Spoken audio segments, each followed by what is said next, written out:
start this off with a light-hearted moment. Let me tell you about the morning that Devita Davison came to Birmingham. It was TEDx Brum 2016, and we had an incredible lineup of speakers, of which Devita was one of them. And Devita was flying in on the moment of the morning of TEDx. And when I realized the flights, I was like, Devita, is that going to be okay? And she'll be like, I'll be fine. We hadn't managed to talk in the weeks before that much. And all of the speakers had maybe 6 weeks or 8 weeks of preparation. One conversation with Devita at the steps of the venue, and she went onto that stage and gave the most incredible barnstorming talk that moved and changed so many of us. A couple of years later, Devita ended up on the TED stage. And ever since that moment, I can't tell you a single person in the world more that has supported me, has given me hope, wisdom, connection than Devita Davison. So tonight, I am so excited and so just honoured, especially in these impossible times, that Devita has taken the evening out to be with us. Later on, Zaz and Daniel from the Tivit Square team will join us for questions. So bring your questions in. And for now, I'm going to hand over to Devita. How are you doing? I'm doing good. Welcome. Yeah, thanks so much. And I'll just say to folks that this is the time for us to kind of, be gentle with one another, to offer us grace. We're just trying to figure this out in terms of how to communicate and how to connect with one another virtually, right? But I will say this much, I'm really grateful, Emmy, to be here. I haven't physically kind of like laid arms and laid hands and been able to, hug you since the last time I was in Birmingham, which probably it was either last year or the year before when I was in for the design festival, I think it was. Yeah. And so through this technology, as grateful as I am for it, and our ability to leverage one platform where we can all connect. What I do know is that during this time, during this moment, connection is so important. We need to connect with one another like never before, because it is through that connection, it is through the building of community, is how change happens, right? We say in movement building work that change happens in movement building at the speed of trust. And how do we start to begin to trust one another if we're not at the same tables, if we're not in the same rooms, if we're not creating safe and vulnerable spaces for us to show up in our full selves? And I have to say, I felt that immediately when I connected with you and my family at Impact Birmingham. So it's a privilege to be here with y'all today and show us a little grace as we have this amazing festival. There are going to be glitches along the way, but I know you, Emmy, and I know how thoughtful you are, and I know how thoughtful the team is. And I've had the opportunity to drop in on a couple of the conversations that happened this morning, and your curation is just so amazing. And every speaker that is going to be on this platform throughout this event series is going to drop some wisdom. And so thank you for thinking about me and for having me a part of the conversation. Thanks so much, Devita. You were 100% on the top of my list when we were sketching this out at the beginning of what now feels like a completely different time, like 3 months ago at the beginning of the height of the pandemic, and so much that has happened since. And we're going to talk about that a lot. But just to frame where we're at, right? So for those of you in the audience, we're going to have a conversation today about a range of things. Devita will talk about her work and introduce the work of Detroit FoodLab. The work also, and the sort of title of the talk is really about food and farming as tools for resistance, healing and sovereignty. And Devita talks about this being our moment, the moment where our communities have the opportunity to dismantle racist and classist ideologies and build the infrastructure that's really needed for healthy, thriving and resilient neighborhoods. So we're going to talk about that. And of course, we're going to talk about what's happening in the US. We're going to talk about what's happening in Detroit. And hopefully, in the gentlest way possible, we'll talk to Devita about how, as one of the prolific movement builders of my time that I've come across, how is she dealing with this personally and professionally? But to get started, I'm going to ask you to put your questions in, but Devita's going to start with just sharing a bit about Detroit Food Lab, the work of Detroit Food Lab, and Devita's been particularly vocal online about the impact on food businesses and the work and the exploitation that she's seeing, and a moment of never going back to normal now. So we're going to kick off with that, and then we'll get into some more conversations as that emerges, and Daniel and Zaz will join us to help curate the Q&A in a little while. So get your questions in. Over to you for a bit, Devita. And again, thanks for being here. Thanks, Emmy. Again, my name is Devita Davison, and I am the Executive Director of a nonprofit organization in Detroit called FoodLab Detroit. And essentially what FoodLab Detroit is, it serves as a incubator or an accelerator for food businesses specifically, where we help entrepreneurs start, launch, and grow good food businesses. But that's a front. We say we're an incubator, and we are, and we do help businesses start and scale, but we do that centering social justice, racial justice, and food justice, right?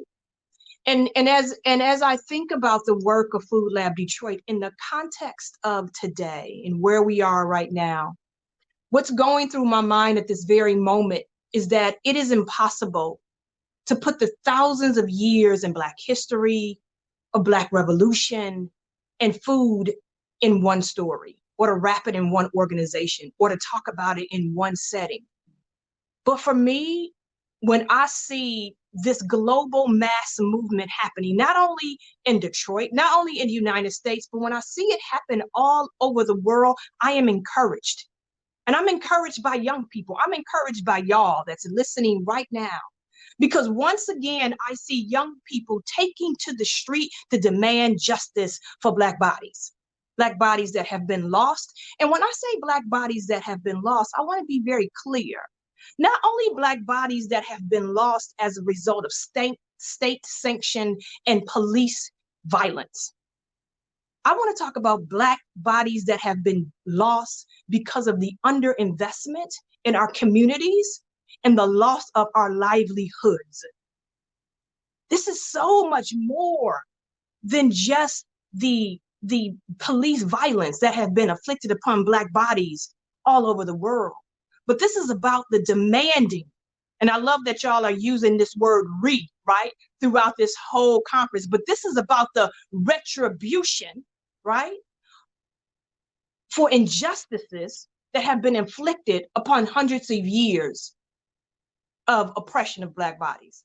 And here's the thing that I love of why I am so happy that I have the opportunity to be in food at this particular point in time, and why it's so important to have an organization like FoodLab Detroit is because through it all, food finds itself once again, and I use the word again, in a center of resistance. And so, when you ask me, what am I seeing in the city of Detroit? I'm seeing Black Detroiters show up like Black folks have always showed up in times of resistance, in times of rebellion, in times of revolutionary movements that are happening. Black communities are doing what they've always done, and that is using food as a tool to feed our communities, to support protesters, right? To create tables where we can gather and come and we can talk, but to also be able to be very clear in the city of Detroit that are moving toward what we hope will be like this food sovereign moment. And so, I hearken back to the words of the Black Panther Party. And even though we know in the United States, for those who don't know the Black Panther Party, just this revolutionary movement of young people that started in Oakland, California, I know they too, and the reason why I lift them up is that they too started out organizing, right, as a resistance to the police brutality that was happening in the Oakland community in the 60s. So they rose up out of that challenge of police brutality, and also they fought for self-defense. But the reason why I lift them up is that food was a center of their movement building work. And one of the things that Huey talked about, which one of the leaders of the Black Panther Party, is that we are demanding. We're not asking. We're demanding for land, bread, food, right? Housing, education, clothing, justice, and peace. And when you ask me about, Black-owned businesses and things that I'm seeing and what am I feeling as an executive director who runs an organization that supports Black-owned businesses, is that what I see is that Black-owned businesses are going to be disproportionately affected, not only because, of course, of this COVID-19 pandemic. The restaurant industry, the hospitality industry, retail industry particularly have been hit especially hard. And we know that Black businesses bear the brunt of that.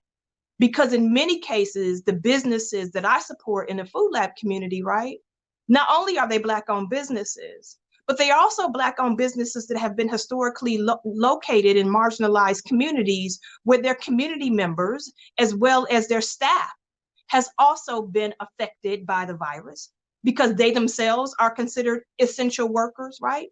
The people who live in their community are essential workers, and their Black and brown bodies have been disproportionately affected by the virus. So I see that happening.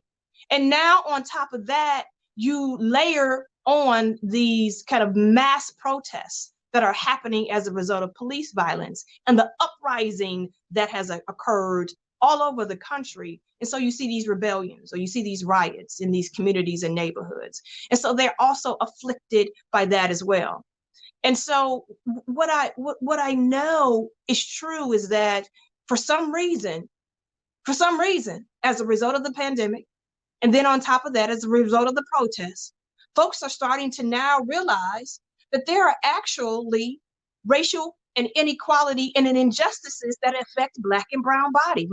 My goodness, like this new awakening is happening all over the world, that people are now starting to realize that Black and brown people have been oppressed, not only in the United States, because I'm not letting the UK off the hook at all. Hell, we learned colonization from y'all in the first place, so let's speak on that. So this is not just only in the United States of America, this is happening all over the world. And now we have this come to Jesus moment where folks are starting to realize that this is just something that they just realized. That's privilege right there. When you can live and navigate in the world and not have any care in the world for other people that are being oppressed, and it is because of the oppression of their Black bodies that afforded you to live the lifestyle that you're living, that's privilege. And now we're seeing a reckoning of that, right?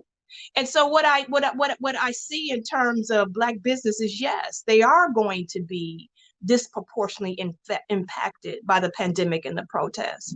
But what disturbs me more than anything is these like, I don't know, I haven't seen it in the UK as much, but here in the United States, because of this realization of the oppression and the injustice and inequalities that have faced Black people, all of a sudden I see these lists that are starting to come out about the importance of supporting Black businesses, the importance of going to Black restaurants and supporting Black restaurateurs and Black cooks and buying Black books. And that concerns me.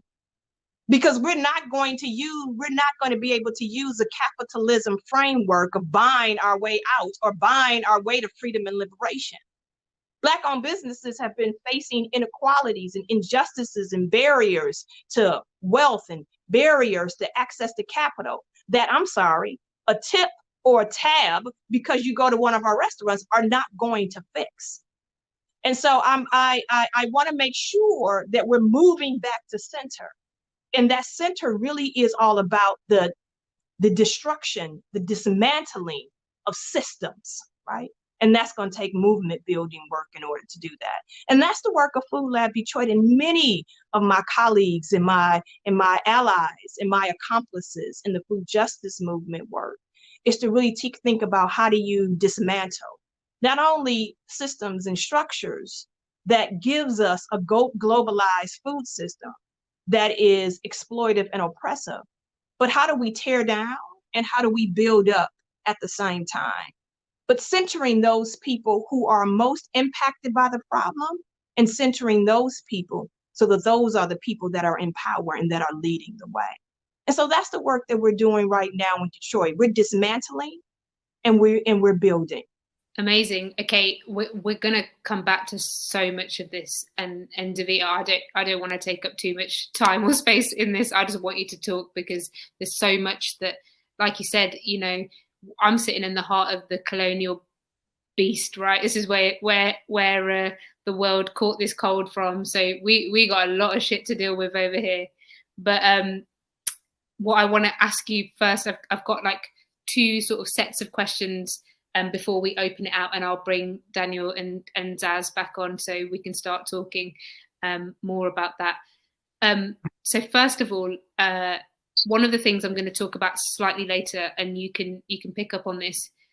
I'm interested in your thoughts on what it feels like to hear so many people talking about reimagination, radical futures, the future after COVID, and all these things that we can do, when you talked about the radical Black scholars that have been doing this work for decades, right? And how that work is starting to now come to the fore, and like what it means for that to be co-opted by the mainstream, right? And like what it means for people to just go, yeah, okay, now we're going to center care, or now we're going to focus on food, and just erase the work of so many scholars and people that you talk about. So that's one thing I want to talk about. Yeah. And a second thing I want to talk about is Devita the person. Like Devita the person is where I've really gained a lot of friendship and strength. You know, you describe yourself as a PK, preacher's kid. You know, what you live in Detroit. You're Black. You're a Black woman. You have been both experiencing the hope and the trauma of this. What's going on? Like, what do you want to talk to us about? What do you want people to hear? I love the point that you said about you not using capitalism to solve this problem. You can't buy your way out of this. But let's go to Devita the person, and then maybe let's build on what does it mean to like suddenly see the ideas of so I'm interested because I always have such great conversations with you. Like, what does it mean for that work to be co-opted, and what does it mean for us to come into community together to build on those ideas as well, right? What's both sides of that story? You always give so much wisdom about this. You're never binary about it. You're always really wholesome. So tell me, how's Devita doing? Because there's a lot of people that really care about Devita. So what's going on? Yeah, I personally, I'm doing okay. Physically, I'm fine. I've learned to be grateful for the small things, right? I'm also 50 years old, right? And so that brings with it a great deal of wisdom, if you will allow your age to bring to you wisdom and patience, right? And what that means for me is that because I'm 50, my mother and father are, in their mid to late 70s. My aunts and uncles are, in their 70s and 80s as well. And I'm going to tell y'all from experience to my young people again. And the reason why I talk directly to you all is because you all are the future. This is your world. And I am passing the baton, hoping that you do better than my generation in terms of making the world a better place. But don't forget about your elders. And so how am I? I'm reflective of what there's another reword, right? Reflective. I'm sitting in a moment now where I am reflective. And I'm reflective because what I do know is that my intersectionalities of how I identify, the characteristics that make Devita Devita, and really help to ground me in my feelings about how I am, is that being Black, being a woman, right? Also being in Detroit, right? And makes me not only in Detroit, but a first generation Detroiter. having parents who were a part of the Great Migration, who migrated to Detroit in 1965, right? That informs so much of who I am, and thank God for that. Because what I have done in this moment is I've been reflective, and I've started to call upon the wisdom of my elders. Because what I do know, being Black in America, being a woman in America and in Detroit, whose parents have been a part of the Great Migration, who fled the Jim Crow South, who fled the terror of lynching, is I know that we survived, Em. I am a descendant of enslaved people who were not even supposed to survive. And so what that means for me is that I have to go back into the canon. I've got to go back into the repertoire. I've got to remember that there are Black people, there are indigenous people that survived in America even when they didn't want us to survive. And I've got to ask the question, how did y'all get over? Because even in the midst of a global pandemic, even in the midst of uprising and protest, what I do know is that Black folks in America have seen worse days. And so when I think about the buildings that are burning, whether it be a Target or an AutoZone or a Kmart's or a Foot Locker, and as a people looking at despair saying, oh my God, buildings are burning, I ask myself, do you all know that you all bombed our communities?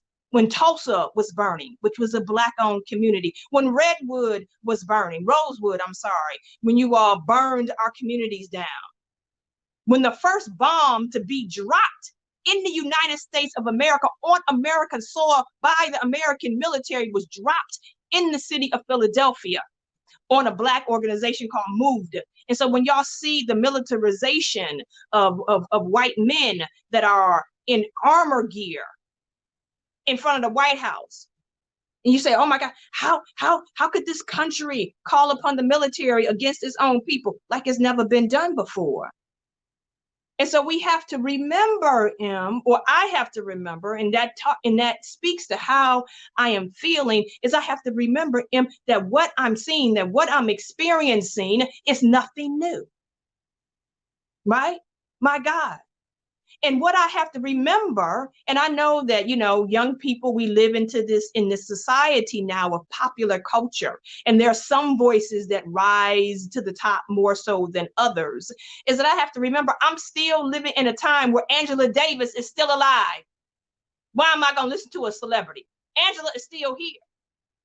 And so the wisdom of our ancestors, past and present, still resides with us. And so the reason why I'm able to get up in the morning every day, put 2 feet on the floor and breathe in and breathe out and be excited about the day, sometimes are better than others, is because I know I come from a long list of Black folks who made a way out of no way. And this is a part of my legacy. It lives in my DNA. And so that's how I am. And sometimes I feel like I live in a point in time where never before in my life, I feel like we gonna win. Like this is the time. And when I see these things that are occurring, that are happening, what I do know is that bodies are going to have to fall. People are going to have to die. That's how power works. They're just not going, white folks ain't just going to give us power. They're just not going to all of a sudden think about, wait a minute, I'm going to hand over power. I'm going to hand over privilege. No, we might give you a grant. We might give you a donation. We might support your businesses. We might put out a Black Lives Matter statement on our website. We may put up a square on our Instagram. But what are y'all talking about? Power. The redistribution of power. There's that word again, what? Like, what are you all talking about? The dismantling of white supremacy. What? Where's that? Is that what we're marching for? Yeah, that's what we're marching for, right? That's what we're fighting for. And so, but what I do know is this, is that what we are starting to see, at least I tell this to myself, is this violent, because it is going to be violent, dismantling of white supremacy. We can't move forward without the destruction of that. And it's going to come to a point where bodies are going to have to be put on the line for it to happen. And here's the thing, and this is what I want folks to know, is that there's an opposing side that sees it. There's an opposing side that sees that power is slipping away from them. And here's the thing, they'll do whatever they can. They'll do whatever they have to do to ensure they hold on to power. And it's our job, as I see us in the streets, as I see us lifting our voices, to take the power. And I think that is what's happening. And so, you know, and I'll reference this in terms of this kind of describing kind of how I am and who I am, using a quote from an ancestor who I revere, and her name is Georgia Gilmore. And I'll tell y'all who Georgia Gilmore is a little bit later, but I wrote this quote down, and it says, Georgia Gilmore says, "You cannot be afraid if you want to accomplish anything. You got to have the will, you got to have the spirit, and above all, you have to have the get up." And I think about that. I think about in this moment, like if we really want to see transformation and change, we can't be afraid. Because what I do know that overcoming fear, we do that with imagination and hope. My God, that's why I love the whole notion of the dream department, right? That is so brilliant, because imagination and dreaming and hope conquers fear. And the reason why I know that, again, this is the intersectionality at play. Me being a Black woman, me being a descendant of the enslaved, the reason why I know that dreaming and imagination and hope can conquer fear, because I come from a people, my God, who imagined being free one day. 400 years of bondage, and they still imagine freedom. And I know they imagine freedom because they wrote songs about it. I know they imagined freedom because they would gather together in churches, the only place that they could gather. And they had secret codes on how they were going to get free. Where you think "Swing Low, Sweet Chariot, coming for to carry you home" came from. They imagined freedom and built systems and structures of support in order to get there. And so I know what imagination can do, because I come from a people who actually thought that they could be equal. My God, even in Jim Crow days, when they were separated, they thought, no, this isn't right. This ain't it. I know we weren't thought about in the Constitution when the forefathers of the United States wrote about freedom and liberation and happiness and equality. I know they were slave owners and they didn't think about us. But as James Baldwin said, we love this country so much that we have the right to criticize her and to critique her. My ancestors shed blood. It is the wealth of white people that Black bodies were built upon, and they demanded equality. Even to this day, do you know how much imagination and dreaming that takes to dream about freedom when you are enslaved? And you mean to tell me we can't get there now? So no, it's just, I want to just have a moment for that, because I do want to, like, you shared so much important stuff. And before we go on to like talking about food sovereignty, where you're seeing hope and like the things that you see in the dreams of what can happen next, I want to stay on the moment that you've just talked about there, because what you just laid out and what we've talked about and what you've taught me in so many ways, and so many other, particularly Black women, and the scholarship of so many Black women. And you mentioned Angela Davis and the work of the abolition movement for so many decades. I was listening to a Sunday school with Angela Davis at the weekend, and somebody asked her whether this was a seminal moment, and I was thinking, Angela has been like doing this work for 6 decades, and she goes, "Oh no, it's not a seminal moment. It's a germinal moment. The seeds are there, right? the seeds are there to start. And even someone who's done this work for 6 decades is now like, no, like, you know, we got a way to go yet. And when you talk about that 400 years and what we need to do ahead, I just want to lean in a moment on the point you made about Black women's scholarship, Black liberation, feminist theory, and just, you know, what do you think the hope is there to center Black people and really talk and for that to be, well, I know what you think about this, but are you worried about it being co-opted? Or what do you think the wider movement of people of color, non-Black people of color, like what the wider movement does? Like, where are you sitting on all of these things, and how are you feeling? Because I can see so much out there, and I'm worried about the co-option and the erasure of labor, which, you know, we're all complicit in. Like, every non-Black person is complicit in that and needs to learn about that. But what are you thinking? Tell me more about it, and then we're going to go more into like food sovereignty and like the hope and what you see coming and happening, and, you know, what makes this PK hopeful about the future. You know, it's so interesting when you start talking about the co-optation, and it is a fear that I have, but I have to check myself when I have that fear that resides in me, that this movement will be co-opted, because that's, how can I say this? And like, that's a reality, right? Because colonizers gonna do what colonizers do.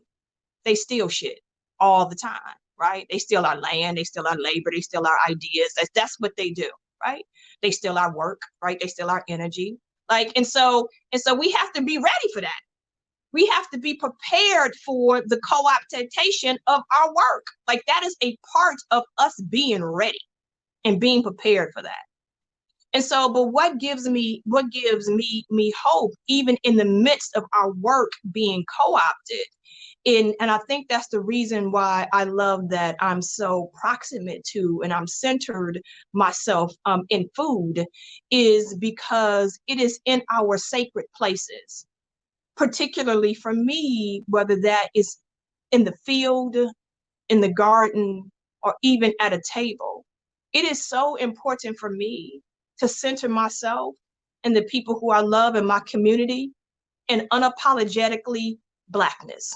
Like, it is so important that we don't center ourselves, our meals, our celebrations, our victories, like, in whiteness, right? We have to do the internal work ourselves internally. My great grandmother used to say, you know, Black folks have to come to the realization that our ice is just as cold, right? And what that means is that we have to come to a point where we actually start believing and loving, trusting, and relying on our abilities without all of that, right? Being rubber stamped, being approved by, right? Having the credence of the approval of white folks, right? And what I mean by that is that when we are come together in these places, I want to make sure that the food that I'm eating triggers the memory of my ancestors. I want to see that the clothes that I'm wearing, or the art on my wall, or the books that I'm reading is centered in the things that make me safe, the things that make me comfortable, the things that I know that is going to lead me to freedom and liberation. And so I know that the co-optation is going to happen. But what I have to do is embrace myself and center myself, my thoughts, my feelings, my acts, my works, my community, my movement, in a way that centers the least of these. And what that tends to look like is Black bodies. And when I say Black and brown bodies particularly, I mean all Black bodies. And here's the thing, and like, me being a Black woman, and it's so important, right, that again, I lean on this intersectionality. Thank you, Kimberly Crenshaw, for giving us that narrative, that language that I can speak to. I also have to speak to misogynoir, right? What it means to be at the center of misogyny as a Black woman. And so co-optation not only comes from white powerful people who are co-opt our work, it also comes from Black men as well. And so I have to be very careful as a Black woman that that work is being centered around our work, and that work is being lifted up by Black women, Black trans women, right? To make sure that our labor, right, is in the forefront. And the reason why I think that is so important is because I know, again, what history tells us. I lifted up a name before of a quote. Her name was Georgia Gilmore. And the reason why I love Georgia Gilmore as a Black woman who works in food, who runs an incubator that supports and helps to strengthen the food ecosystem through food businesses, is that I love the work, the powerful work of this Black woman.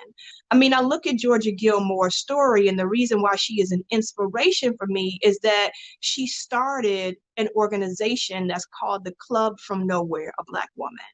He said, Devita, why is that so important? Because it was the work, the labor of Georgia Gilmore and Black women that looked like her and my grandmother and my great aunts that actually fueled the civil rights movement. You see, Georgia Gilmore and her Club from Nowhere organization, what it did was it allowed Black women, cooks and maids, to do what they do without white folks being suspect. And so they fried chicken or they made baked goods. And what they did is they sold them, right? They sold them out of their houses. And the contribution from the sale of these baked goods or these savory dishes went toward fueling the movement. And here's the thing, Georgia Gilmore didn't start Food from Nowhere because of Martin Luther King. Martin Luther King was just an organizer. The reason why she started the Club from Nowhere and decided to fuel the movement, it was because of Rosa Parks, a Black woman who refused to give up her seat. A Black woman and other Black women, maids and cooks, who said, you know what? Not only did Mrs. Parks refuse to give up her seat, but we are being disrespected. We're being sexually assaulted by bus drivers. It was maids and it was cooks and it was Black women who decided that we are not going to ride the bus any longer. And they are the ones that fueled the Mississippi boycott, right? And they are the ones that not only fueled it, but started it, but it was them that labored in the kitchen. Oh, I'm sorry, I said Mississippi, I meant Montgomery. I'm getting my M's messed up. The Montgomery bus boycott that lasted for 381 days? And it lasted so long because of the power of Black women, normal, ordinary domestic workers and cooks that were able to fuel the moment. That's the labor of Black women. But here's the thing, that story about Georgia Gilmore and the Club from Nowhere, like that story has been co-opted, to be quite honest, right? Because when we think about the Montgomery boycott, we know probably two people, Rosa Parks and Martin Luther King. And then, of course, we know there was a boycott in Montgomery. And then Martin Luther King, he went to Washington, he gave a speech, and then we had civil rights. That's it. That's the story. But what gives me hope in terms of this co-optation that you talk about of stories like Georgia Gilmore and the Club from Nowhere is that the young people. And so Georgia Gilmore lives on not only in the writings from a really good friend of mine, her name is Trace Nelson, who kind of writes Black history food stories, but Kia Cooks, who is also a young Black chef, a woman chef, who also, in the honor of Georgia Gilmore, has her own pop-up dinner, so we never forget about that. And so how do we battle this co-optation, is that we work to create narratives to share our story. But in order to create narratives to share our story, we have to create the platforms that in which we own to tell those stories, right? That's why I don't trust Facebook and Twitter and Instagram, because even though they're great for us to be sharing or even hop in, right? Even though this is fantastic, we're leveraging these platforms to share with one another, to lift up stories and narratives. We're conspiring with one another. We're providing solutions. We don't own none of this infrastructure. None of it. Black and brown people don't own Facebook, Twitter, hopping. We don't own it. And so what if these infrastructure goes away tomorrow? What are we going to do? How are we going to connect? How are we going to share? And so to see Black women like Clancy Miller, for example, who's starting a magazine like for the Culture, Black-owned publishing company. and to see infrastructures that are being built by Black and brown people. This is how we prevent not only co-optation, right, but this reinvention of like narratives, or what they call revisionist, another reword, this revisionist history, where they revised history. You know why they can do it? Is because they are the ones that own the textbook companies. They are the ones that write the curriculums. They are the ones that actually own the infrastructure. And for me, that is a part of our work, Em. Like, how are we creating stories and infrastructure and systems so that we are prepared for co-optation? It's going to happen, but we're going to build the structures and the systems so that we can build the canon and collective of our own narratives and stories so that the truth can be told, right? And so that's what I think about that. Thank you for that. Like, there's so much in there, and there's so much about like the solidarity between Black and brown people and the challenges that come within that, and like how we move forward together, that I'm really interested in. You know, what's our fight? What are we fighting for? And we can talk about that a little bit shortly. But have a drink, have some water. I'm going to invite Zaz and Daniel. Thank you. Yeah, have a water, because we still got half an hour to go. And if you're going to be spitting this many truths into our screens, you need to like be hydrated, right? Let's move into the work you're doing around food sovereignty, the work at Detroit Food Lab. You talk about land, you talk about infrastructure, you talk about a range of different things that are really key to ownership, to liberation. We've talked about this a lot over the years, you and I, every time we've been in Birmingham and online.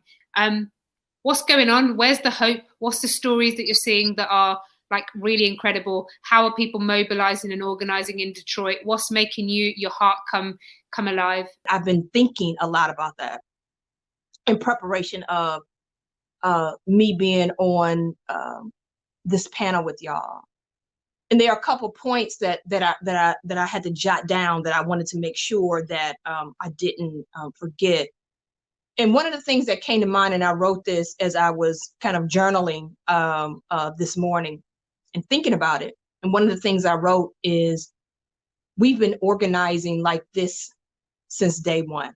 Like, we've been organizing, particularly the BIPOC community, Black, Indigenous, people of color, have been organizing, particularly in America, since we got here, creating this world run for us, but for the benefit of everybody.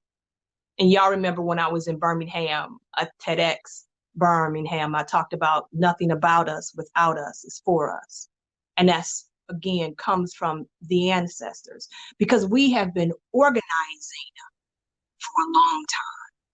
And there are a couple of things I want to kind of lift up as I talk about that in the context of food, and then bring it from the past to the present day in Detroit, and kind of wrap it into the work that I do. And I'm gonna try to do this without getting too emotional, because every time I think about it, my heart swells up. And when I think about how important food is to freedom and liberation of Black and brown people, I get emotional. Because what I know is that Black women love their unborn so much that even as they were being captured and enslaved in Africa, they thought enough to put seeds in their hair in Africa as they traveled the transatlantic slave trade, going to a land that they did not know. But they brought with them the seeds to grow food so they can hold on to the memory of the past. And I think, and the reason why I know that is because I know about the coastal islands in South Carolina, in a community that's called the Gullah Geechee community, where our ancestors landed when they came to what then was not the United States, but we know the United States as we know it today. And I think about how they had the ability to grow this very specific crop of rice. It is because they brought those seeds from Africa to that particular community as a means of survival.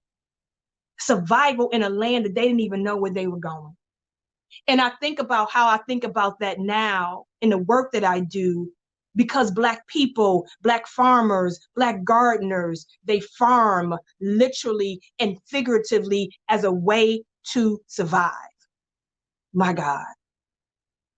And how do I know that in the context of the work that I do today? Is because, again, I'm from Detroit, a place, and I'm 50 years old, a place that went from the fourth, and and Daniel heard me speak about this. We talk about this all the time. It went from the fourth richest city in the United States of America in my lifetime to one of the poorest, Blackest cities in the United States of America. And we can talk about the systems that supported that disinvestment in the city of Detroit, right?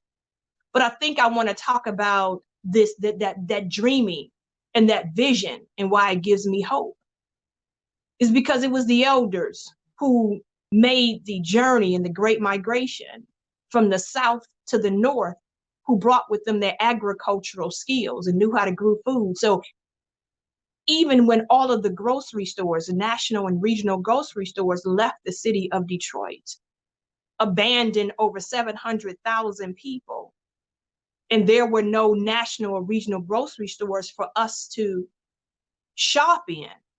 Hell, we didn't own them anyway. But it was the ancestors who said that we could use the land, the vacant lots, the parks, our own backyards to grow food, because that's what we knew how to do, leaning again on the wisdom of ancestors. And so that connection to farming, he who controls the seed controls the food. If you control the food, you can then control your mind, your body, your physical self, how you show up in the world, how healthy you are, how nutritious you are, how you're able to process.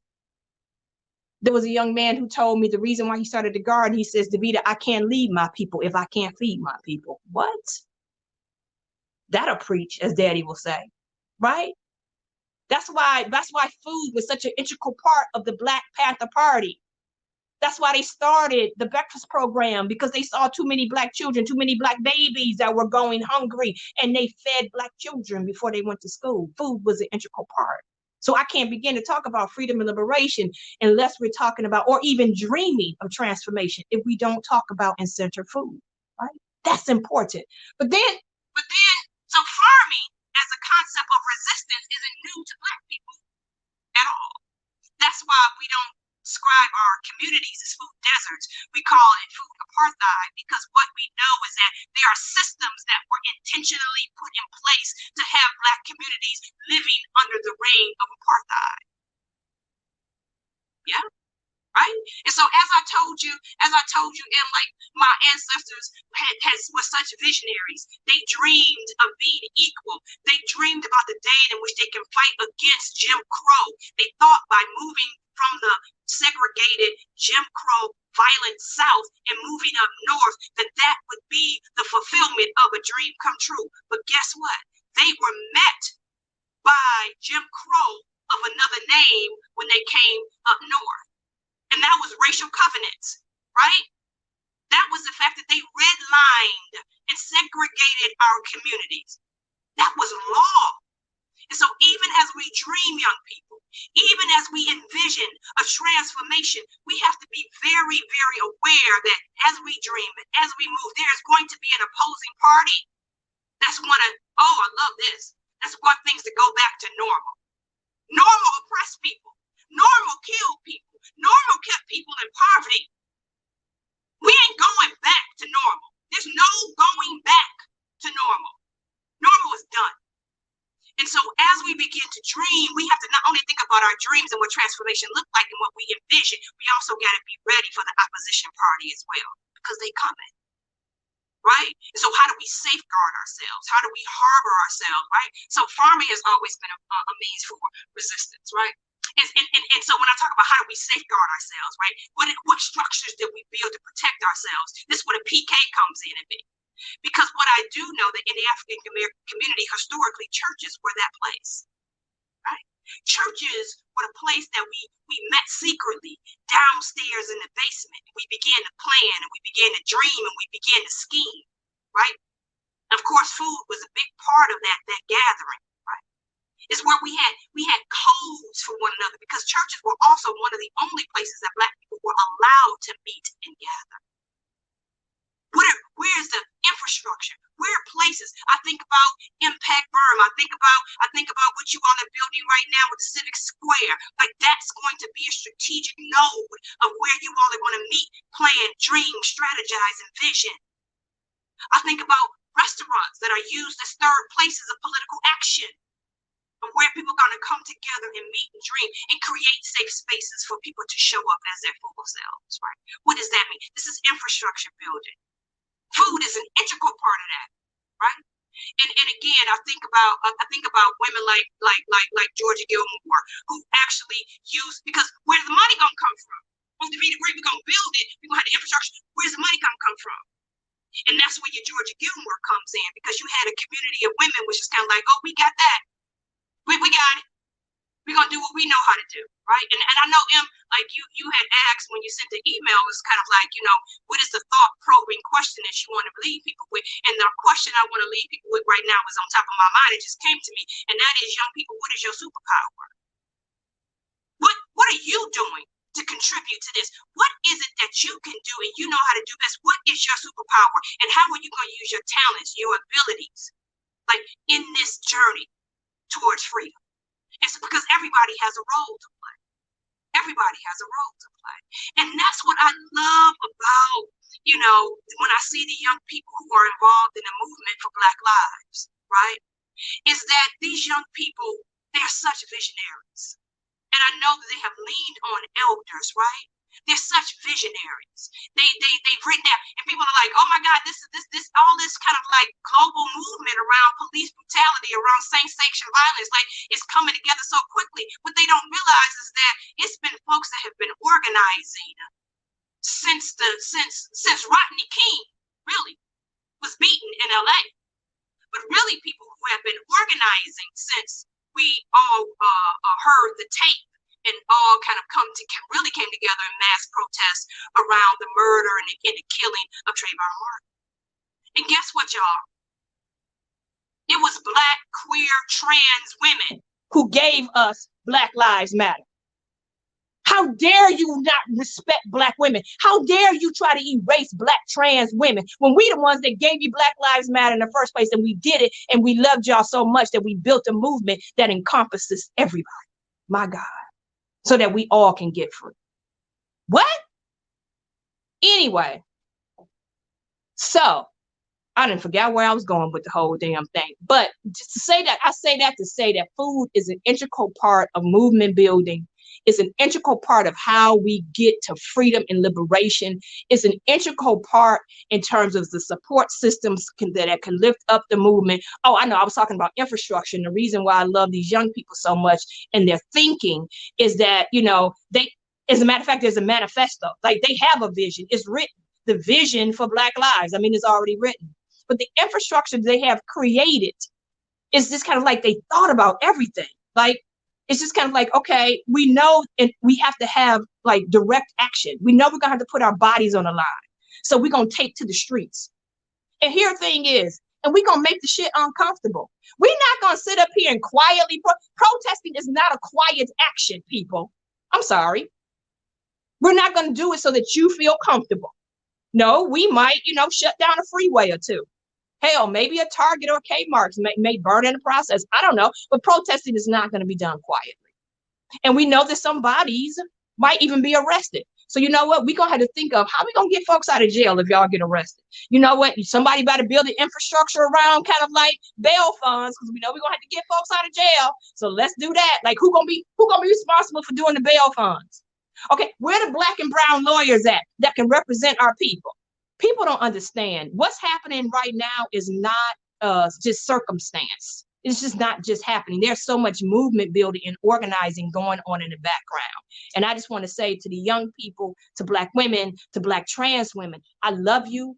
I see you. I thank you so very much for all the work that y'all doing on the street. Like I said before, Auntie is 50 years old. I ain't out on the street with y'all. I'm going to tell y'all that right now. I'm not. But I'm going to tell y'all one thing. I'm going to be organizing and getting some money so that I can help to be a part of what it's going to look like to fund this transformation. But y'all do y'all part, and I promise you, I'm in the fight with you, arm in arm, to do my part. Because I got a 4-year-old niece, and I know that my generation failed y'all in many ways.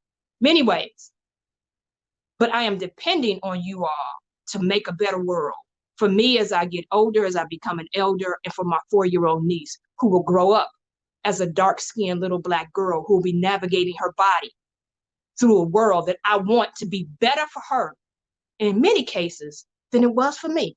I'm going to hand over to Zaz and Daniel, who are going to ask you some questions and also share some of the questions from the audience. And there's one about money, and I'm going to be really interested in what you say about that, because together we sort of have one foot in and out of different systems, and I'm interested in how you're navigating philanthropy and all of that. But first of all, we'll finish on that, so don't worry about that. Let's go to Zaz. Feel free to introduce yourself as well, lovely.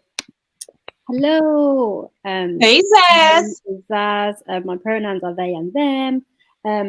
So Devita, you've made, oh gosh, everything you're saying, I was like, oh yes, yeah, I was like waving. You touched on loads of the things that I already have questions on, but one of them is about young people who are full of rage, who are full of energy, power, resistance. How do we kind of harness that so that they are learning through that with all those things to organize? Because we had a Black Lives Matter protest in Birmingham, and it was organized by like 3 like pretty young Black boys, and the protest was huge, and it went like pretty amazingly. So my question is really centered around the fact that there were so many people there, and how do we make sure that we equipped these young people who are going out and doing these really big things? How do you make sure that they are equipped in that moment? Because there, like I said, there was lots of people. It could have, anything could have happened, right? In that. So yeah, that's part of my question is, how do we equip young people to kind of take all the energy that they have and take into organizing and maybe learning more structures and things like that? Yeah, I love that. I love that question. And I love it because I am reading, and I'm embarrassed that I have not read it all. I've had the book for a very long time, and I'm starting to read it now because it is so relevant. But it's right here on my desk. But it's called Eloquent Rage by Brittany Cooper. And so when I think about this rage, I think about what Brittany Cooper talks about in terms of like this eloquent rage, or what I call like this righteous rage. And how do you, Zaz, like, how do you harness like all these emotions and all these feelings like to like transformation, right? How do you do that? Because I see a lot of rage.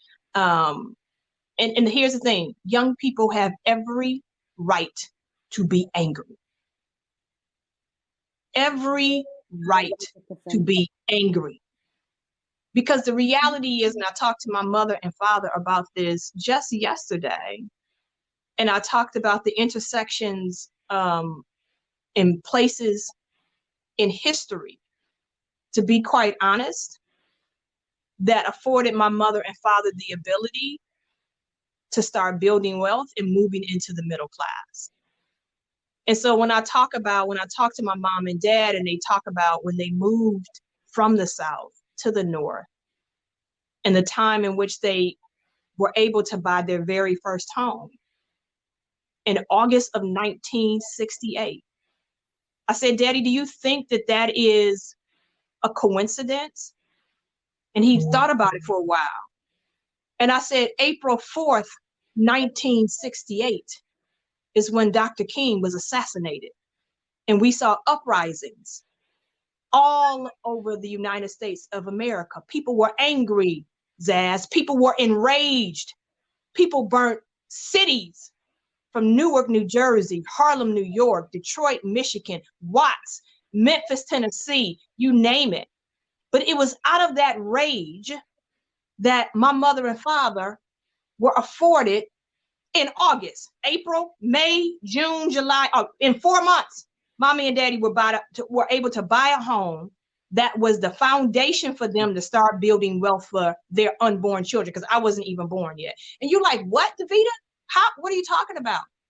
Because in addition to rage, there was also a set of policies that was sitting on the president's desk that was called the Civil Rights Act of legislation. And as a part of the Civil Rights Act, there was something that was called FHA, Fair Housing Act, that afforded Black people for the very first time to start buying houses in neighborhoods and community where their money could take them. What I am telling you, young people, is that we have to have both.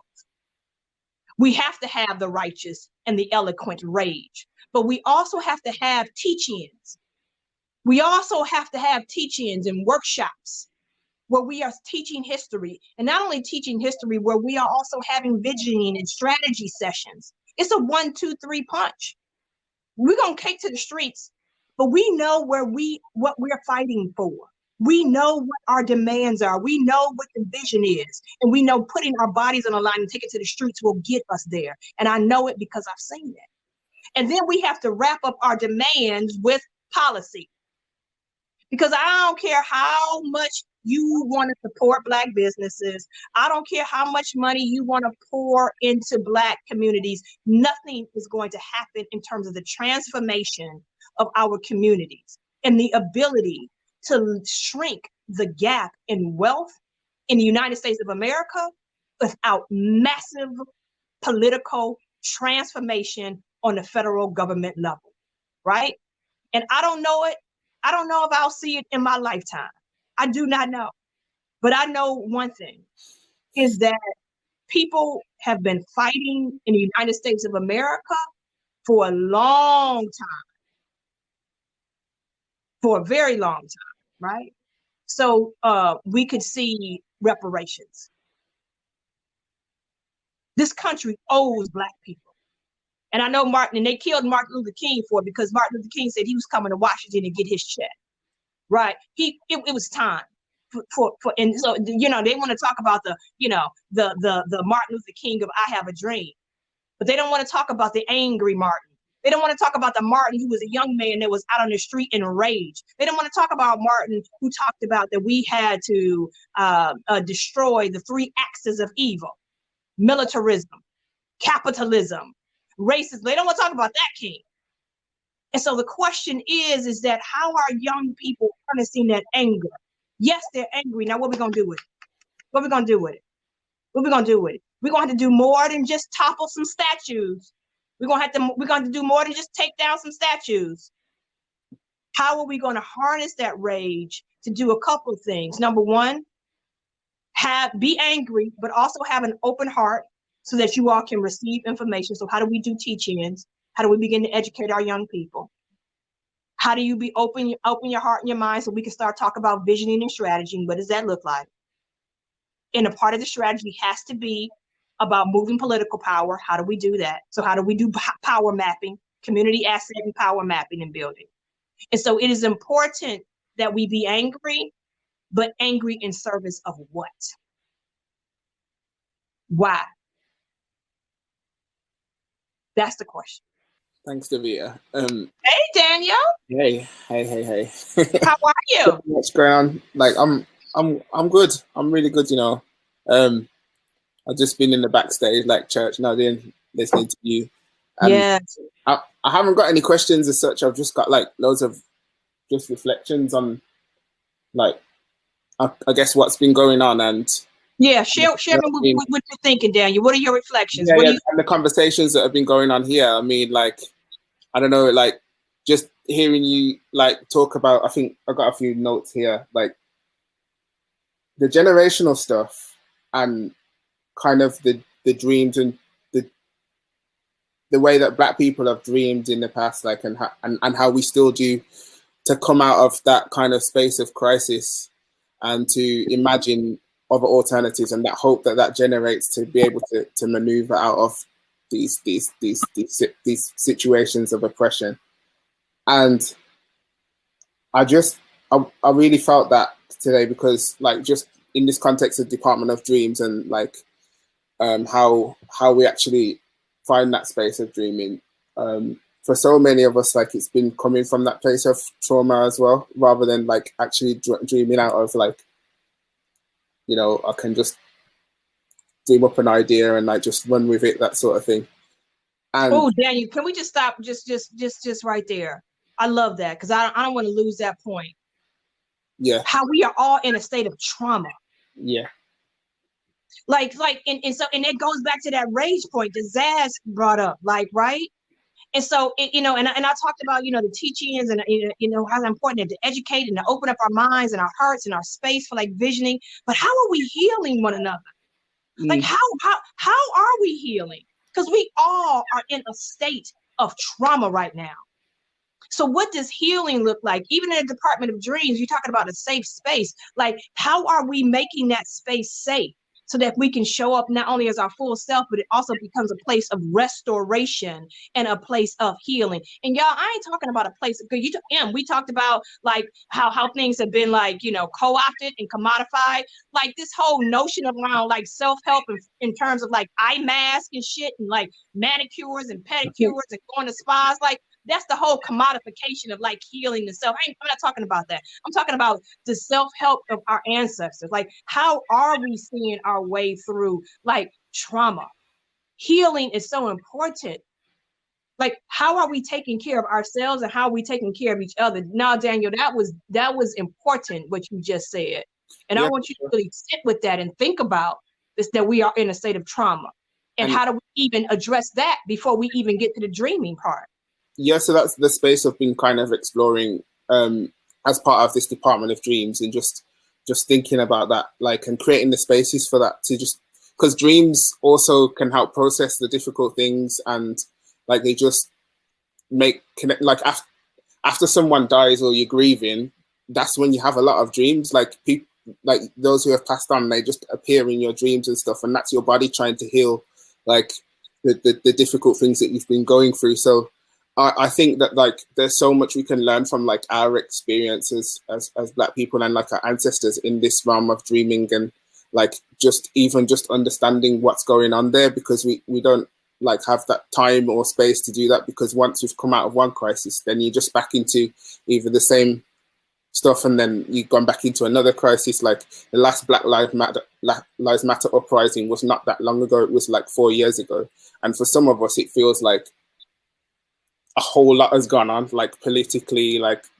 lots of things have like fallen apart, and like different structures and things that are in place. And like I was speaking to some other friends that like have been really pivotal in like the movement here in Birmingham, and they've already become the kind of elders, the eldering, those who are leading the movement, and that was only 4 years ago.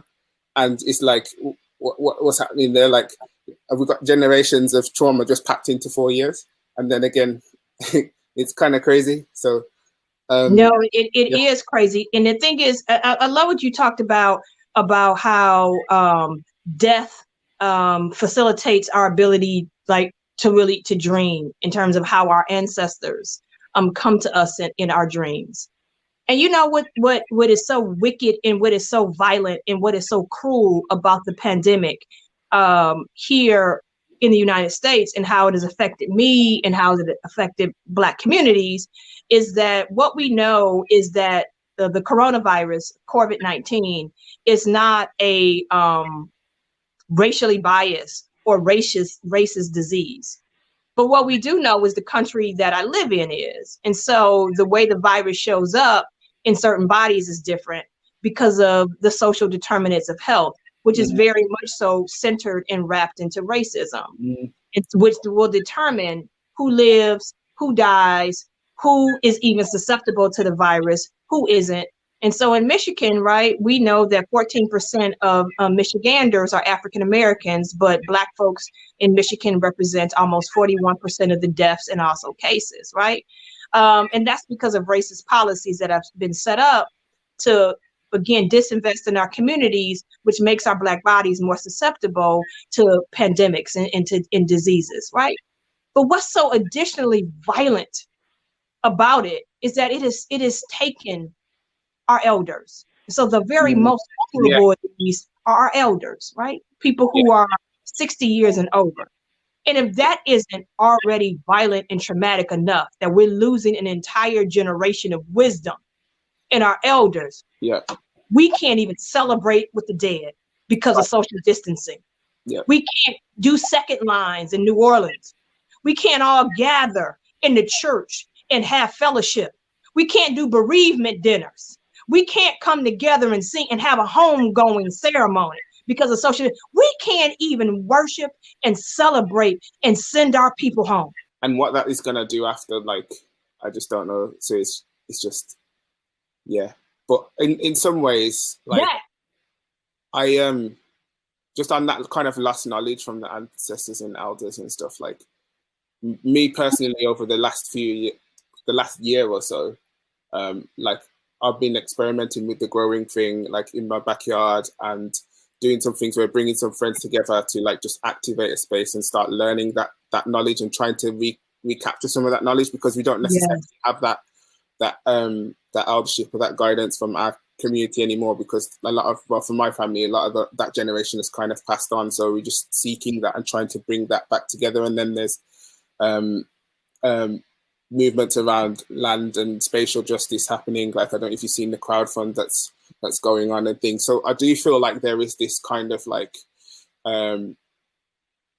resurgence of, like, that knowledge that's just coming back and sort of coming back in some different ways. But it's not fast enough and not, like, impactful enough for me sometimes. But sometimes that knowledge just has to be also, it comes at the speed that it comes, do you know what I mean? And, so I do see signs of, like, these things, like, coming back to this generation and this generation coming up. So Can I just add something to that?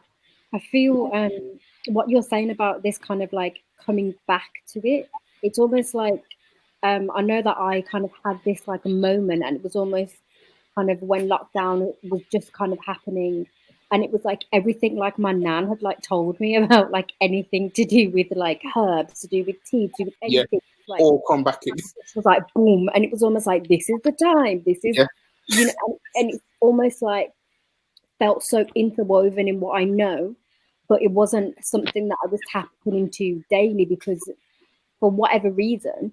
But it's almost like this time just like woke that up, and it's really interesting that it's sometimes in those times of, like, need or distress, or when it's like that's when you're, like, connecting with your ancestors in this way that maybe you didn't even think or connect before, or but it's really interesting. There's so much in that, like, and I just want to say, Annika, who I know you met at TEDx, she's asking how so I'm really interested in this as well, because you work within the not-for-profit space. How can we create, grow, access genuine and significant resource for our creations, our work, and our resistance in the short, medium, and long term, whilst the gatekeepers of that resource are most of the time ruled by white supremacy culture and patriarchal culture? And I'll just add on to that, like, the historical roots of philanthropy. Like, how do you deal with that on a day-to-day, right? Because I know that you fully understand the deep roots of that, but you're also trying to organize, get resource, make a not-for-profit work, make sure your businesses are supported. So tell us a bit more about what you think about that. A lot is racing through my mind, and I want to hear from so many folks questions, but a lot is racing through my mind, and that's number one. In terms of, what does the financial models look like that undergird the new world that we want to live in? Like, what do the financial structures look like that is going to support this transformation? Not only support the transformation, that really supports the sustainability of a new world that we want to build. And there are a couple of things that come to mind, which is why I lifted up that whole kind of crowdsourcing of, support Black businesses, support Black retail, support Black entrepreneurs, is because I think that, how can I say this? Performative charity in many cases is what I'm seeing. A grant here, a donation here, a match program there, particularly in my world of nonprofit work, right? Performative charity. And when I talk about performative charity, I'm also talking about even in the sense that when I tell you what I need to do this work, you then come back to me and tell me, do you really need that? And this is how much I'm going to give. That's performative.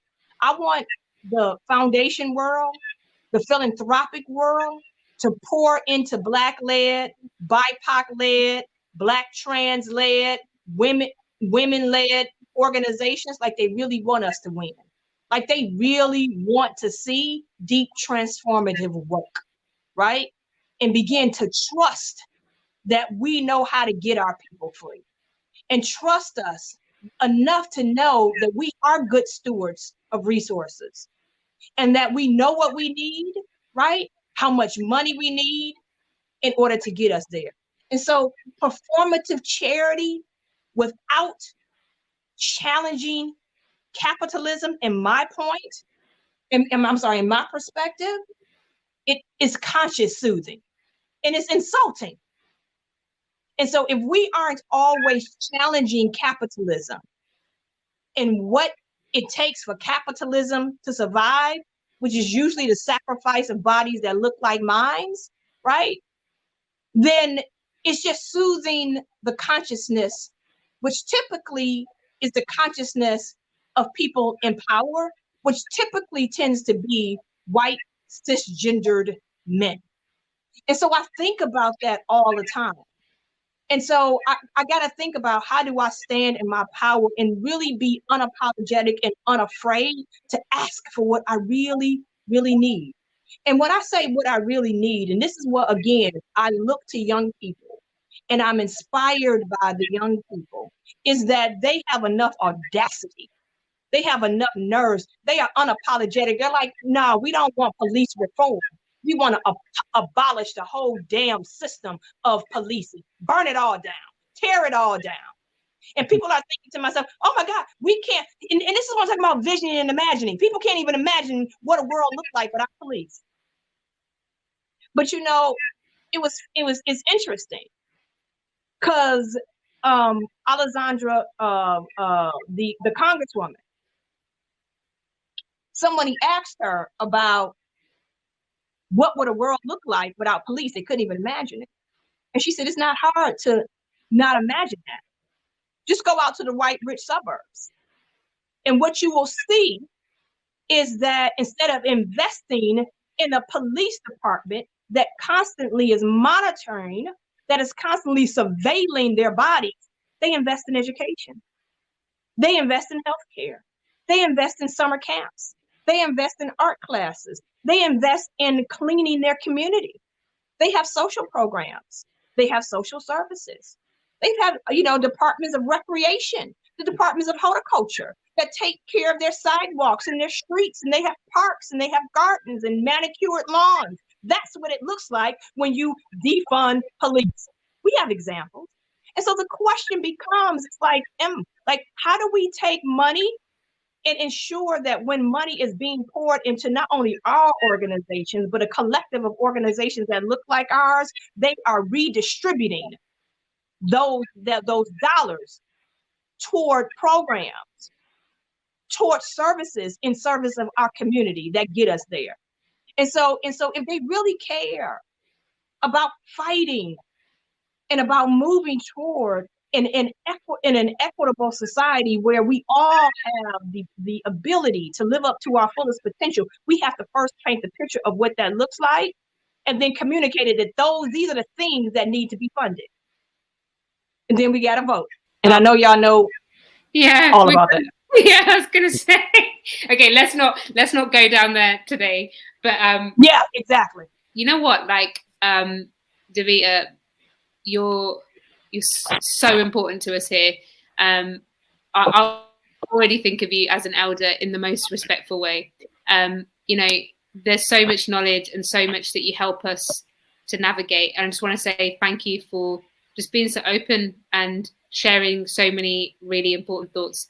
And what I would really love to do is invite the audience to like share in the chat the things that you have taken from this, things that are important to you. I can already see you sharing the crowdfunders, and I can see you sharing all this stuff. Share what stood out for me from Devita. She's given us so much time tonight, and make sure you give her the love. And then I'm going to sort of go around, and Daniel, Zaz, me, and then Devita last. Just have a final minute thought. And what I really would like us to lead into is what's giving us hope. Like, what dreams are we pursuing right now? Where are we finding joy? And what's the message you want to send out to everyone who's listening on the other end? I think for me, just listening to Devita talk about like the context in America and just having this space to be able to think about the role of dreaming and even just have this conversation that we've had here, for me is a privilege. And I don't know that we've had the space to be able to process things in this way. And I think that that's a result of the work that has gone on before from like my elders, my direct like lineage and ancestry have made it so that I can actually be in a space to have this conversation and then be able to work with others to build that capacity and carve out spaces that allows it to move where it's not enabled in the same way. So just being able to have these conversations for me is a privilege, and I'm really grateful for that and this time. And actually, like, even though like COVID period has been really rough from a million different reasons, expectations on us in some ways have dropped. Like, because you can kind of say, hey, I'm not going down there, or I'm not doing this because, you know, there's a virus out there, there's a pandemic, and that opens up a little bit of space to just have that headspace as well. So I'm grateful for that personally and for this conversation. Yeah, just kind of on the back of a little bit of what Daniel was saying as well, like even have this time round, I think is the first time I've felt somewhat like I can find some type of rest, and within that kind of like headspace is also about eating really well as well. I'm really blessed to have a partner who's an amazing cook. So and what I've kind of found is that the link with kind of eating better and having more rest, but still being as active as I've been, in kind of like, you know, spreading more work around Black Lives Matter. It's really interesting to kind of be in that headspace, and I've never been in that space before. I've always been at this point and been totally burnt out. And I think what I've kind of seen is this real dedication to saying there is resource out there, go and look for it yourself. Like, don't always like look to your Black friend for this or like it's literally out there. So that's been quite amazing. But I think really from kind of this talk and also just kind of what is happening, like I really found a lot of hope in the future in a way that it's going to be different. I don't know what that different is, but my hope is it's not going back to how it was. That's the kind of hope that I'm holding on to, and you know, that might be, it could be silly, who knows, like it could get worse, I don't know, but just the just clinging to that movement of the future and its difference is really kind of keeping me really grounded, which has been quite amazing. And yeah, thank you, Devita, for just kind of really putting the words to a lot of things that I think I'm feeling as well. So that's just been really great. So thank you for that. I really appreciate it. Yeah, so penultimately, before I hand over to Devita to have the last words. Yeah, I'm grateful. I'm grateful for being in community and in relation with all of you guys. I remember a couple of weeks into lockdown, I had a bereavement that kind of knocked me completely. Yeah. And I remember when Devita reached out to me, and so many of our friends reached out, the thing that they understood is this space that, like, we lost our elders and we don't have the space to come together, and how that has like added to the grief. And even though it still feels like pretty much like, I feel like my life will never be the same again after this. I know that point of like the lessons that our elders have taught us are what's going to take us through these next even the way I've been eating and I've been living since it all happened is like I'm doing it to honor those elders and to really make sure that that's something that continues through me. And you know, like, it's people like Devita that remind us of that and teach us, and in, you know, being, I see you as an elder, I see you as someone who's helping us to navigate what's going on. And you've been through it, right? You've been through the good times, the difficult times, philanthropy, organization building, movements, mistakes.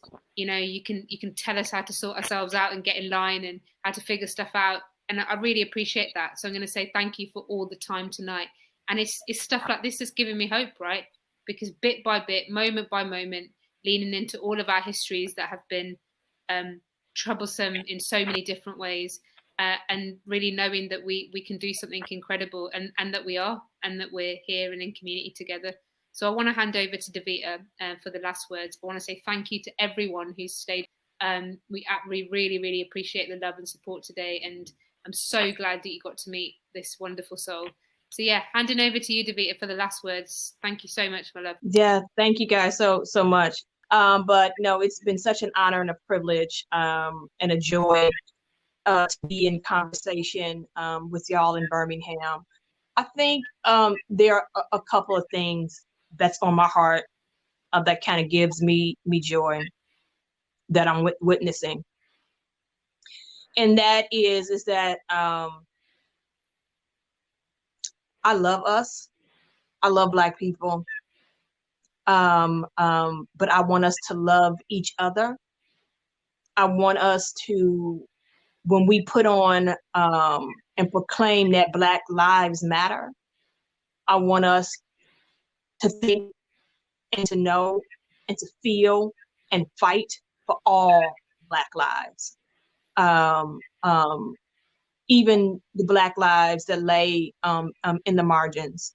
Women are disabled, are gender non-conforming, our trans community, like, they are so important and vital to getting us to freedom and liberation, because they sit at so many intersections, and it's so important. And the reason why I love Black people, even on the worst days that I have, is that I got to tell you, there has been some trying days, and I know all of y'all have had them, but the way Black people are still able to find joy in the midst of resistance is something that I don't know any other group of people would be able to do. Some people would just throw their hands up in the air and give up, but we are still able to find joy. And the reason that I mention that is that in the midst of all of this that is happening, Black folks have come together, and we have been starting to advocate for a celebration that is called Juneteenth, to make that a national holiday here in the United States of America. And Juneteenth is our day of independence and liberation. It's when those Black slaves didn't get the word until 2 years after Lincoln signed the Emancipation Proclamation that slaves were free, that the word finally got down on June 19th or there somewhere around there thereafter, that slaves were free. And we celebrate that through what we call a Juneteenth celebration. And y'all, let me tell you something. I don't know where Black folks get their creativity and their energy and the way that we are able to come together and organize. But as the young people say, Juneteenth is about to be lit here in the United States of America. We're about to turn this thing out, baby. And it just amazes me, in the midst of everything that is going on, we still are able to find joy. And we do it in a way that is so appropriate to our culture. I think about even in the midst of a pandemic, when we were all sitting at home, kind of driving ourselves up a wall. It was the artist community, two men, his name was, oh my God, Swiss Beats and Timberland. They created something called Verses, where artists would battle one another on Instagram. And everybody as a collective, as a Black collective, is on IG, like, seeing like our artists battle against each other. Oh my God. Like DJs were having kind of like parties on Instagram. I mean, y'all, the creativity that we have, are you crazy? Like Black people are full of like creativity, and that just gives me so much hope. And you know what else that gives me hope is that I know it. I want us to know it. And when I see the diversity of people that have taken to the streets, I mean, and I'm gonna tell y'all something, protests that are going on in communities here in the United States of America that are lily white, that I never in a million years would have thought some of these suburban communities are having Black Lives Matter protests. And you know what I realized? Particularly in these communities, that white folks, a lot of them for the very first time, they're finding community. My God. They're finding community. They know they don't have it. They've tried to run away from us for so long, for so many years. They've tried to run and distance themselves from us. We move in their communities, they move out. They go deeper out in the suburbs. They build these, what they call fortresses, out in these subdivisions with their houses, with their attachable garages in their cul-de-sacs, where they don't even know their neighbors. They're friends, and they don't even come together and socialize and be in community with each other. They're out in the streets because they are finding community for the very first time. And through finding community, they will realize that, guess what? White supremacy and upholding it is hurting y'all too. You frozen. Uh-oh, I'm frozen. Oh. Am I frozen? Am I back? You're back. I'm back. White supremacy is harmful to you all as well as it is to Black bodies, right? And so an elder once told me that if you are coming to our community thinking that you are going to save us, then don't come with your savior complex. But if you are coming into our communities because you know that your liberation is bound with minds, then let's get free together. And it won't be until white people realize the white supremacy is killing them just like it's killing us, and that their liberation, their freedom, their happiness, their joy for themselves and for their children and for their grandchildren is wrapped up in the liberation of the least of these, then we will not get free. We won't. 100. And so some of them are realizing that for the very first time. Mm-hmm. And that gives me hope, right? And then back to this Department of Dreams and why I think it's so brilliant, why I think it's so excellent, why I can't wait to run to Birmingham as soon as I can to actually sit in the space and to be in community with y'all.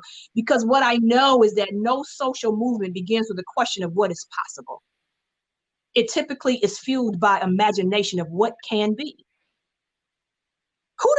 I don't care. Listen, don't worry about money right now, y'all.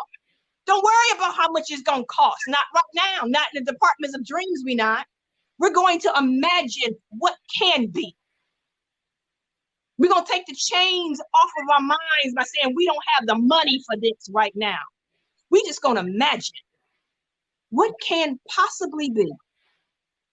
And this will challenge the movement. And it will emerge us to really think about the possibilities post-corona, right? And so we know that inequities are going to be with us. But I want you all to take this moment, take this opportunity to imagine and dream. Because there were people who loved us so much that they dreamt of a better world for us. And they fought for it. They died for it. And the question is, what is your superpower? And what will you do to ensure a world that you might not even live in, but to assure that you are leaving this world better off for somebody else? That's it, y'all. There's no real point me saying anything after that, is there? I should just leave you all to lean into your sofas and hold that all in. I want to say thank you to Devita. Also, even though we're team, I want to say thank you to Daniel and Zaz, because none of this stuff happens without all of the work in the background, all of the technicals and all of the details, and doing this work together. It's that labor matters as well. And I guess one of the good things is, Devita, at least we can like now sign off, and we haven't got like a space to tidy. We ain't got to stay here for another 2 hours to tidy up after the festival. We can just log off and go make a cup of tea. I know. And so, you know what? To finish off, I want everyone but to. But it's always those. You know what I mean? How good is that? Those late night conversations, that we would have, all of us sitting on the couch. All of us being in the room ordering food. Like, it's those moments are special too. I mean, no, we don't have to tidy up, but I miss those times too, though. Yeah, that's so true, right? So basically, y'all are going to vote out Trump. Corona's going to get in the bin. We're all going to come to you, and we're going to have those late nights in Detroit. And yes, we love you. In solidarity. Love you guys. Stay strong. Too. Thank you so much, and thanks to everyone who joined. We're going to log off now. Take care. Okay. Lots of love. See y'all tomorrow.